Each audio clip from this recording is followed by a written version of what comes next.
Rail মন্ত্রক অধীনস্থ সংস্থা ইরকন ইন্টারন্যাশনাল লিমিটেডে কর্মখালি। সংস্থার একটি প্রকল্পের জন্য কর্মী নিয়োগ করা হবে। নিয়োগ হবে চুক্তির ভিত্তিতে। এই জন্য প্রার্থীদের অনলাইনে আবেদন জানাতে হবে। সংস্থায় ম্যানেজার ইলেকট্রিক্যাল পদে নিয়োগ করা হবে। শূন্যপদ 30টি। নিযুক্তদের সংস্থার নর্থ ইস্ট ফ্রন্টিয়ার রেলওয়ের প্রকল্পের জন্য অসমের লামডিং এবং তিনসুকিয়া অঞ্চলের পোস্টিং দেওয়া হবে। সংস্থায় তাদের 2 বছর চুক্তির ভিত্তিতে কাজ করতে হবে।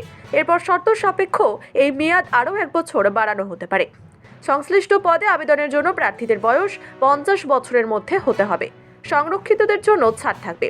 নিযুক্তদের পারিশ্রমিক হবে মাসে 60,000 টাকা। আবেদন জানানোর জন্য প্রার্থীদের কোনো স্বীকৃত প্রতিষ্ঠান থেকে ইলেকট্রিক্যাল ইঞ্জিনিয়ারিংয়ে স্নাতক স্তরে ন্যূনতম 60% নম্বর নিয়ে উত্তীর্ণ হতে হবে। পাশাপাশি ন্যূনতম 5 বছরের পেশাগত অভিজ্ঞতাও প্রয়োজন।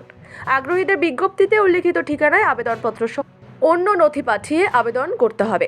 আগামী 19 জানুয়ারি আবেদনের শেষ দিন। এরপর লিখিত পরীক্ষা এবং ইন্টারভিউয়ের মাধ্যমে যোগ্যতা যাচাই করে কর্মী নিয়োগ করা হবে। এই বিষয়ে আরও জানতে আগ্রহীদের সংস্থার ওয়েবসাইট দেখে নিতে হবে।